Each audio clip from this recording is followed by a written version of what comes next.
আসসালামু আলাইকুম ভিউয়ার্স, রেহেনা রান্নাঘরে আপনাদেরকে স্বাগতম। আশা করি দেশ ও প্রবাসে যায় যেখানে আছেন আল্লাহর রহমতে ভালো আছেন, সুস্থ আছেন। আজকে আমি আবার একটা দারুণ মজার রেসিপি নিয়ে চলে এসেছি। আজকে আমি ভাপা পিঠা বানিয়ে দেখাবো। ভাপা পিঠার জন্য এখানে আমি চাউলের গুঁড়া নিয়েছি। চাউলটাকে আমি ভালো করে পরিষ্কার করে ধুয়ে আমি 7-8 ঘন্টা ভিজিয়ে রেখে তারপরে চাউলটাকে আমি এভাবে পাটায় আমি বেটে নিয়েছি। এটা আপনার ভাতের চাউলের গুঁড়া। আপনারা চাইলে বাজারের কিনা চালের গুঁড়া দিয়েও আপনারা ভাপা পিঠাটা করতে পারবেন। আমি এবার এখানে দিয়ে দেব স্বাদ অনুযায়ী লবণ। আমি এবার লবণটাকে মিশিয়ে নেব। লবণটা আমার মিশানো হয়ে গেছে। এবার আমি অল্প অল্প করে পানি দিয়ে আমি ভাপা পিঠার ব্যাটারটাকে আমি তৈরি করে নেব।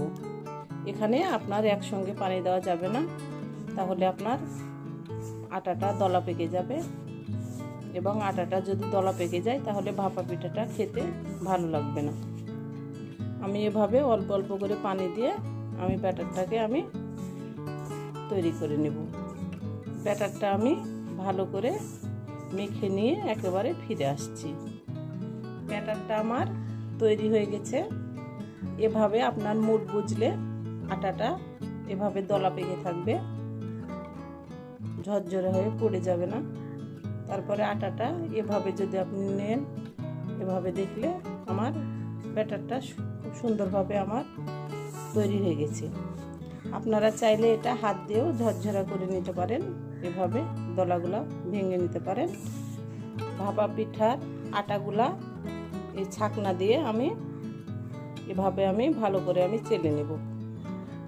আমি এটা দিয়ে চেলে নিয়ে একেবারে আমি ফিরে আসছি। ভাপা পিঠার আটাগুলো আমার চালা হয়ে গেছে। আমি ভাপা পিঠাটা প্রেসার কুকারে বানিয়ে দেখাবো। আমি এখানে একটা নেট দিয়ে দিলাম।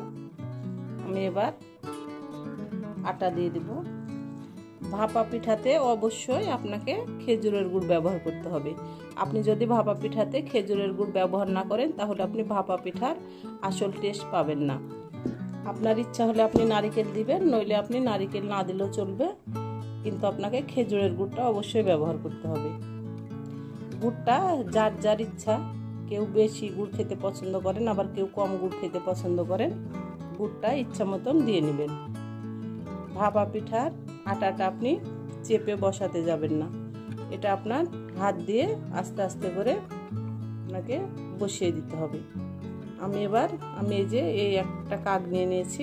আমি এবার এটা প্রেসার কুকারে বসিয়ে দেব। চুলায় আমি প্রেসার কুকারটা বসিয়ে দিয়েছি। আমি পানি দিয়ে দিয়েছি, পানিটা আমি হিট করে নিয়েছি। এবার আমি মাথাটা উঠিয়ে নেব।